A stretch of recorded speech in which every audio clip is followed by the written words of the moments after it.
നരകം കാണണമെങ്കിൽ വയനാട് കൽപ്പറ്റ മുതൽ പനമരം വരെയുള്ള റോഡിലൂടെ ഒന്ന് യാത്ര ചെയ്താൽ മതിയെന്ന് പറഞ്ഞു തുടങ്ങിയിരിക്കുന്നു അവിടെയുള്ള നാട്ടുകാർ. റോഡിന്റെ നവീകരണ പ്രവൃത്തി അനന്തമായി നീളുന്നതിനാലാണ് വലിയ ദുരിതവും ഇങ്ങനെയുള്ള പ്രതികരണവുമൊക്കെ നാട്ടുകാർക്ക് വലിയ ദുരിതത്തിന് പിന്നാലെ ഇങ്ങനെയൊക്കെ പ്രതികരണം നാട്ടുകാർക്ക് നടത്തേണ്ടി വരുന്നത്. പലതരം പ്രതിഷേധങ്ങൾ ഉയർന്നിട്ടും നിർമ്മാണം അനന്തമായി നീണ്ടുപോവുകയാണ്. ഒരു മാസത്തോളമായി നിർമ്മാണം ഇഴഞ്ഞു നീങ്ങുന്ന കൽപ്പറ്റയിൽ നിന്നും പനമരത്തേക്കുള്ള പ്രധാന പാതയാണിത്. ഇതിലൂടെയുള്ള യാത്ര ഇപ്പോൾ ഏറെ ദുരിതപൂർണം.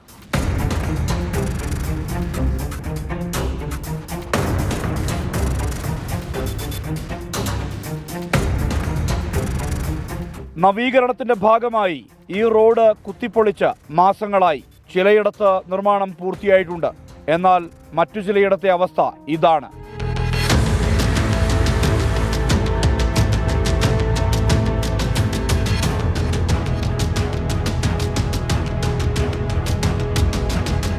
നിർമ്മാണം മന്ദഗതിയിലാണെന്ന് ആക്ഷേപം.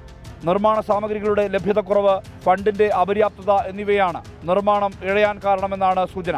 ഇവിടെ വാഹനങ്ങൾ അപകടത്തിൽപ്പെടുന്നതും പൊടിശല്യവുമാണ് ഇപ്പോൾ ഏറ്റവും വലിയ പ്രശ്നം. ഈ റോഡ് പൊളിച്ചിട്ടതിന് ശേഷം എല്ലാവരും പൊടി തിന്ന് ജീവിക്കുക. ഇപ്പോൾ ശ്വാസകോശത്തിന് സൂക്കേട് വരുന്നുണ്ട്. പിന്നെ മൊത്തത്തിലെന്ന് പറഞ്ഞു കഴിഞ്ഞാൽ കണ്ണിനും എല്ലാം പ്രശ്നമാണ്. കടകൾക്ക് പ്രശ്നമാണ്. സാധനങ്ങളൊക്കെ പൊടിയായിട്ട് കളിക്കുകയാണ്. വെള്ളം നനയ്ക്കുന്നുണ്ട്, പക്ഷെ പറഞ്ഞിട്ട് അല്ല, പൊടിക്ക് ഒരു കുറവുമില്ല. നിർമ്മാണ പ്രവൃത്തികൾ വേഗത്തിലാക്കണമെന്നാവശ്യപ്പെട്ട യൂത്ത് കോൺഗ്രസ് റോഡ് ഉപരോധിച്ചു.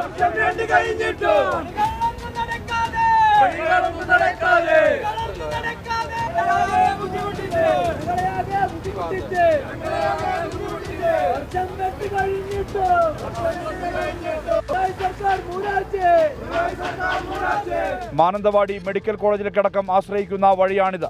ഇവിടെയാണ് റോഡിന്റെ നിർമ്മാണം ഇഴയുന്നത്. മാസങ്ങളായി ഈ പ്രദേശത്ത് ഒരു പണിയും നടക്കുന്നില്ല. 2 വർഷത്തിലേറെയായി ഈ റോഡിൻ്റെ പ്രവൃത്തി ആരംഭിച്ച്, കൽവറ്റ നിർമ്മാണവും ഡ്രെയിനേജ് നിർമ്മാണവും ആരംഭിച്ച്. പക്ഷേ ഇപ്പോൾ ഒരു 2 മാസക്കാലമായ റോഡിൽ ഒരു പണിക്കാരനെ പോലും കാണാത്ത, ഒരു പണി പോലും നടക്കാത്ത സാഹചര്യമാണ്. സ്ഥിരമായി ഈ റോഡ് വഴി ഓടുന്ന ടാക്സി അടക്കമുള്ള വാഹനങ്ങൾക്ക് കേടുപാടുകൾ വരുന്നതിനാൽ ഉടമകൾക്ക് വൻ സാമ്പത്തിക ബാധ്യത വരുന്നതായി പരാതിയുണ്ട്. അടിയന്തര ഇടപെടൽ നടത്തിയില്ലെങ്കിൽ സമരപരിപാടികളുമായി മുന്നോട്ടു പോകുമെന്നാണ് നാട്ടുകാരുടെ മുന്നറിയിപ്പ്. ഈ യാത്രാ ദുരിതത്തിന് ഒരു അറുതി ഉണ്ടാകണം. അതിനായി നിർമ്മാണ പ്രവൃത്തികൾ വേഗത്തിലാക്കണം. ഈ ആവശ്യമാണ് ഉയരുന്നത്. സുർജിത്ത് അയ്യപ്പത്ത്, 24 വയനാട്. പൊതുജനം കഴുതയല്ല സാർ. വയനാട്ടിലെ ഒരു പ്രധാന റോഡിന്റെ ശോചനീയാവസ്ഥയാണ് ഇപ്പോൾ പ്രേക്ഷകർ കണ്ടത്. ഒരു വാഹനം കടന്നുപോയാൽ പൊടികൊണ്ട് നിറയും. സമീപവാസികൾക്ക് ജീവിക്കാൻ കഴിയാത്ത അവസ്ഥ, അവിടെയുള്ള കടകൾക്ക് പ്രവർത്തിക്കാൻ കഴിയാത്ത അവസ്ഥ. നമ്മുടെ റോഡുകൾ ഇങ്ങനെ മതിയോ എന്ന ചോദ്യം നാട്ടുകാർക്ക് പറയാനുള്ളത് കൂടി കേൾക്കാം. ചില പ്രതികരണങ്ങളിലേക്ക് കൂടി.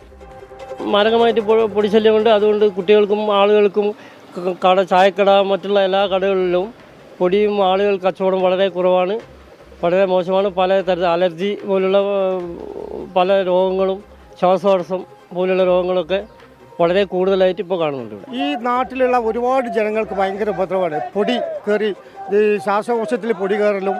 പിന്നെ ഇവരുടെ വർക്ക് എന്ന് വെച്ചിട്ടുണ്ടെങ്കിൽ എന്താണെന്ന് ചോദിച്ചാൽ കുറഞ്ഞ ദൂരം വർക്ക് എടുക്കുക, പിന്നെ അത് സ്ലോ ആക്കുക. ഇതിൽ പോകുന്ന ഓരോ ആളുകൾക്കും ഇതിൻ്റെ ബുദ്ധിമുട്ട് അനുഭവിക്കുന്നുണ്ട്.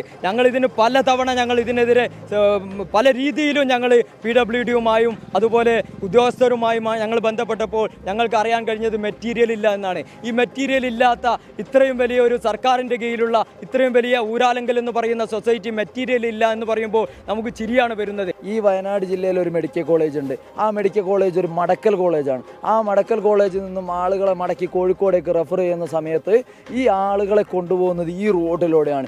ഈ ഒരു രോഗിയെ ഇതിലൂടെ കൊണ്ടുപോകുന്ന സമയത്ത് അദ്ദേഹം അവിടെ എത്തുമ്പോഴേക്ക് സമയം വൈകുക, അതുപോലെ തന്നെ രോഗം ഒന്നുകൂടെ വർദ്ധിക്കുക, അല്ലാതെ ഒരു ഉപകാരവും ഈ റോഡ് കൊണ്ട് നമുക്ക് കിട്ടുന്നില്ല. പൊടി കൊണ്ട് ഇങ്ങോട്ട് കാറ്റടിക്കുമ്പോൾ ഇങ്ങോട്ട് നിറഞ്ഞിട്ട് ഒന്നും ചെയ്യേണ്ട കണ്ടില്ല, ഒക്കെ താത്തി ഇട്ടിട്ടാണുള്ളത്. പൊടീൻ്റെ അലർജി, ഭയങ്കരമായിട്ട് അലർജി ഉണ്ട്. പൊടിയാണ്. 2 മാസമായി മരുന്ന് വാങ്ങി കുടിക്കുന്ന ശ്വാസം മുട്ടലായിട്ട്.